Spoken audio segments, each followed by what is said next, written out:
Saludos amigos, estamos aquí de nuevo en la continuación de nuestro curso de introducción al griego koiné, el idioma en el cual se escribieron los libros del Nuevo Testamento. Queremos en esta ocasión responder a una pregunta que es la siguiente: ¿por qué es importante aprender griego koiné?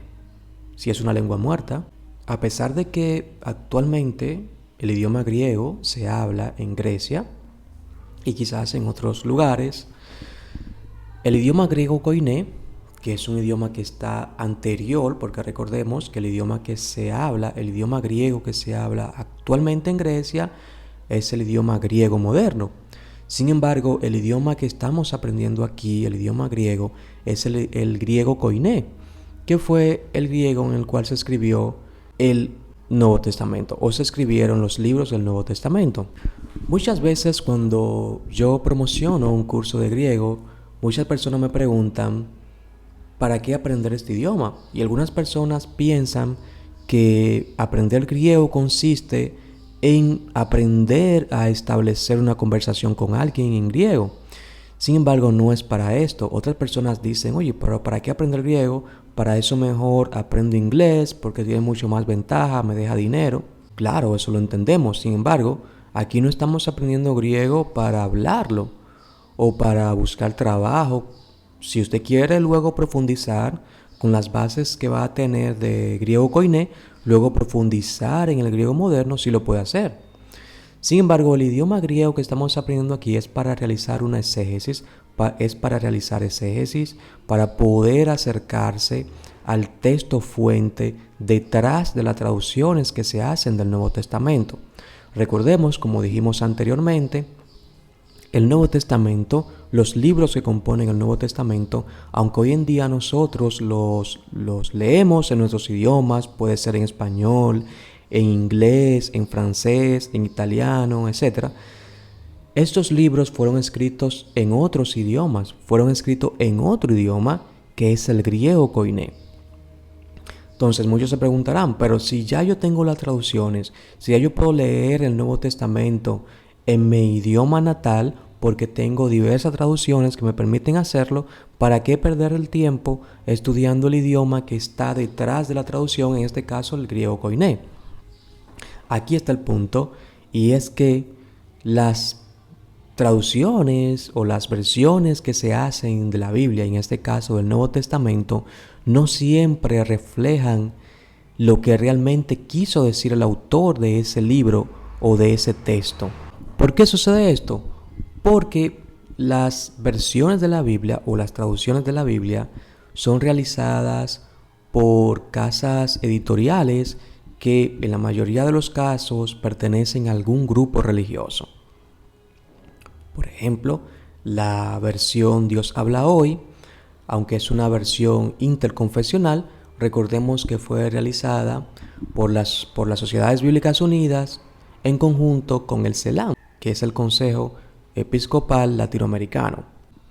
Entonces, por tal razón, cuando vamos al texto, por ejemplo, de Mateo 1:25, encontramos que la versión de la Biblia Dios habla hoy dice de la siguiente manera: y sin haber tenido relaciones conyugales, ella dio a luz a su hijo, al que José puso por nombre Jesús.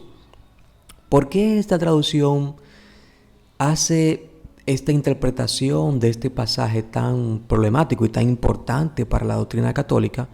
Claro, porque recordemos que, como ya dije, una de las instituciones que estuvo detrás de la traducción Dios habla hoy es el CELAM, que es el Consejo Episcopal Latinoamericano.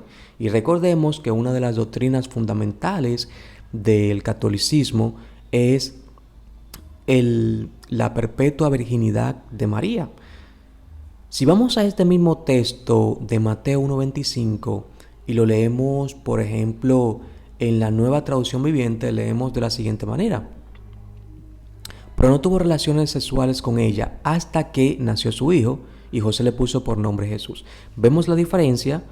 Sabemos que la Nueva Traducción Viviente es una versión de la Biblia que fue realizada por un grupo protestante, la Casa Tyndale. Sin embargo, la Dios habla hoy fue realizada por las Sociedades Bíblicas Unidas en compañía del CELAM.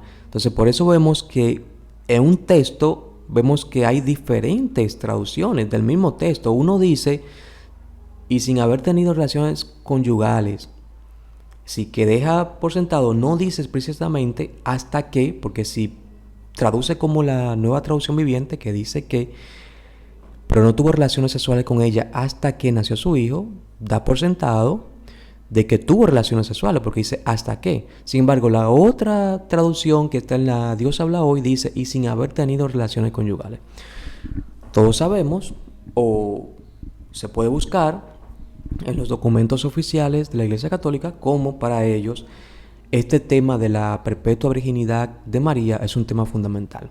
Entonces vemos cómo las traducciones, dependiendo la casa editorial que la realizó, no siempre pone el texto de acuerdo a lo que quiso decir el autor original. Vimos este caso con una versión católica, pero también lo podemos ver con otras versiones. Por ejemplo, en el caso de 2 de Timoteo 3:16 y el texto que dice, toda la escritura es inspirada, eso lo tenemos en la mayoría de las versiones protestantes. Sin embargo, cuando vamos al texto fuente, al texto que está detrás de la traducción, encontramos que no dice de esa manera, sino dice, toda escritura inspirada. Y así podemos ir en otros casos que muestran cómo las diversas versiones y traducciones de la Biblia no siempre nos hacen llegar a nosotros realmente el mensaje que quiso decir el autor original de estos textos. ¿Por qué? Porque hay intereses.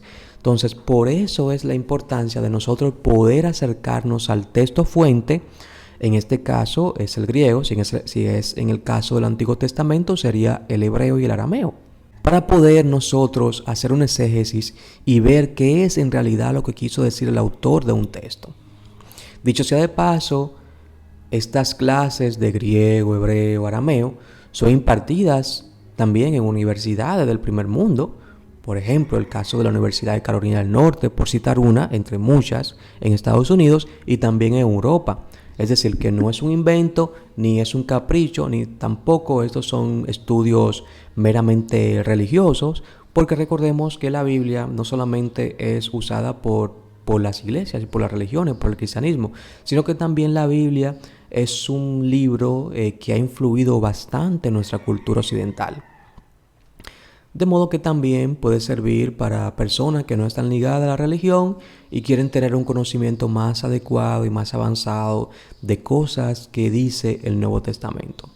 Entonces, voy a dejarles a continuación un video de un podcast que realicé hace algunos años con el amigo Héctor Benjamín Olea Cordero, que fue traductor, dicho sea de paso, de la Nueva Traducción Viviente.